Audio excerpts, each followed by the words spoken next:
یاد رکھا جائے کہ کسی شخص پر الزام لگانا، تہمت لگانا، یہ ایک کبیرہ گناہ ہے، بہت بڑا گناہ ہے۔ اب پچھلے دنوں حضرت صاحب نے ویڈیو اپلوڈ کی، کسی ویڈیو کے اندر کہا کہ رکن شورا نے محلات ڈال رکھے ہیں، طرح طرح کے حضرت صاحب نے ویڈیوز کے اندر الزامات لگائے۔ اچھا حضور، یہ تو ایک بندے کو کہا تو اس کو یہ کہنا ہوگا کہ میں نے جو بات کی تھی وہ غلط تھی، کسی پر بہتانی سوشل میڈیا پہ لگایا ہے۔ اب دوستان محتشم، آپ نے اس ویڈیو کو دیکھنے کے بعد یہ بات آپ کی سمجھ میں آ چکی ہوگی کہ قبلہ میرے سنت نے فرمایا کہ جس طرح اس بندے نے تہمت لگائی اسی ذریعے سے معافی مانگے گا۔ الحمدللہ رب العالمین والصلاة والسلام علی سید الانبیاء والمرسلین، اما بعد فاعوذ باللہ من الشیطان الرجیم، بسم اللہ الرحمن الرحیم، الصلاة والسلام علیک یا رسول اللہ وعلی آلک واصحابک یا حبیب اللہ، الصلاة والسلام علیک یا نبی اللہ وعلی آلک واصحابک یا نور اللہ۔ یاد رکھا جائے کہ کسی شخص پر الزام لگانا، تہمت لگانا، یہ ایک کبیرہ گناہ ہے، بہت بڑا گناہ ہے، اور حدیث پاک کے اندر، قرآن پاک کے اندر اس کے متعلق بہت سی وعیدیں آئی ہیں، اس کے متعلق بہت سی وعیدیں آئی ہیں۔ اب اگر کسی شخص نے الزام کسی پر لگایا، تہمت لگائی، اب جتنے بندوں کے اندر بیان کی، انہوں نے سن کر آگے جتنے بندوں کے اندر بیان کی، اب وہ جس قدر بات پھیلتی گئی اس سب کا گناہ گار وہ پہلا بندہ ہوگا جس نے تہمت لگائی۔ اب وہ تہمت جناب سوشل میڈیا کے اوپر لگا دی، اس کے اندر بیان دے دیا کہ جناب یہ فلاں شخصیت ہے، اس نے یہ کیا یہ کیا یہ کیا، حالانکہ وہ چیزیں نہیں تھی، اس نے وہ تہمت لگائی۔ اب وہ سننے والے ہزاروں کے اندر، لاکھوں کے اندر پہنچ گئے، ان سب کا گناہ اس بندے کے کھاتے آئے گا کہ اس نے یہ تہمت لگائی کیوں۔ اب پچھلے دنوں حضرت صاحب نے ویڈیو اپلوڈ کی، کسی ویڈیو کے اندر کہا کہ رکن شورا نے محلات ڈال رکھے ہیں، کسی ویڈیو کے اندر کہا کہ جناب یہ گالی بریگیڈ لوگ ہیں، کسی ویڈیو کے اندر کہا یہ سیدہ پاک کے خطاؤں کے حامی ہیں، طرح طرح کے حضرت صاحب نے ویڈیوز کے اندر الزامات لگائے۔ اب حضرت صاحب نے جو الزامات لگائے، جو تہمتیں لگائیں، یہ لگانے کے بعد انتظار میں بیٹھے تھے کہ جناب دعوت اسلامی والے میرے خلاف کب بولیں گے، کب مجھے دوبارہ پھر اٹھنے کا موقع ملے گا، یہ مجھ پر ویڈیو بنائیں اور میں جناب پھر ان کے خلاف ویڈیو بناؤں تاکہ مجھے ویوز حاصل ہوتے رہے۔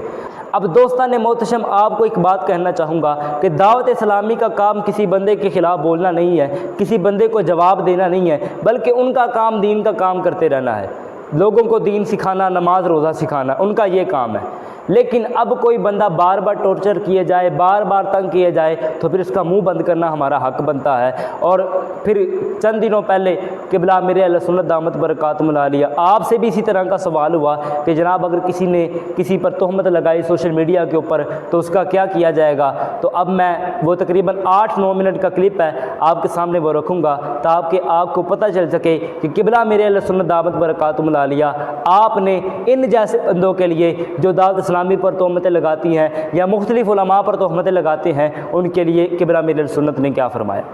اچھا حضور، یہ تو ایک بندے کو کہا تو اس کو یہ کہنا ہوگا کہ میں نے جو بات کی تھی وہ غلط تھی، کسی پر بہتانی سوشل میڈیا پہ لگایا ہے، سوشل میڈیا پہ کیا یا گروپوں میں واٹس ایپ پہ چلا دیا، تو ہمیں تو یہ بھی نہیں پتا کہ یہ بات کہاں تک پہنچی ہے، تو اس کا کیا ازالہ ہوگا؟ سوشل میڈیا پر اس کو کہنا پڑے گا نا، سوشل میڈیا پر پیغام جاری کر دے گا نا، فلاں کے بارے میں جو کہا تھا وہ بات درست نہیں تھی اور میں نے بہتان لگا دیا تھا، اور آپ سب گواہ رہی ہے کہ میں توبہ کرتا ہوں اور معافی مانگتا ہوں، جن کو تکلیف ہوئی میری طرف سے ان سے بھی معافی مانگتا ہوں، اس طرح کا مطلب۔ اور اگر اس کو جانتا ہے تو اس کو کہہ دے کہ یار بھول ہو گئی، تو یہ تو مطلب ہم جیسے کے ساتھ تو زیادہ ہو رہا ہے۔ میرے اوپر تو کتنی تہمتیں لگاتے ہیں، میں سوچتا ہوں کاش یار میرے سامنے آ کے بیٹھ جائے، یار چھوٹے باپ پہ آ کے بیٹھ جائے تو میں اس کو سمجھا دوں گا یار تم کیا بول رہے ہو، بڑے باپ کے تو میں کمزور ہوں، پھنس جاؤں گا، بولوں گا تو مزید شور مچا دے گا سوشل میڈیا پہ جا کے۔ اب مجھے بعض اوقات رحم آتا ہے کہ یار یہ کیا کیا میرے بارے میں بول رہا ہے، ان کے بارے میں بول رہا ہے، ان کے بارے میں بول رہا ہے، دعوت اسلامی کے بارے میں بول رہا ہے، بیچارے کو پتہ ہی کچھ نہیں ہے، اور بولا بولی کر رہے ہوتے ہیں، یہ تہمت، یہ لوگ یہ کرتے ہیں، وہ کرتے ہیں، فلاں کرتے ہیں، اس نے پیسے دبا دیے، اس نے یہ کھا گیا، اس نے یہ کر دیا۔ یعنی خدا کی قسم مطلب یہ پھنس جائیں گے، انہیں دنیا میں بھی ثابت نہیں کر سکتے، قیامت کے دن کب ثابت کریں گے؟ یعنی مطلب کیا کیا، خالی دشمنی مجھ سے ہے تو بس شروع ہو گئے، اس سے دشمنی ہے شروع ہو گئے، اس سے دشمنی ہے شروع ہو گئے۔ تو یہ سوشل میڈیا کا مزاج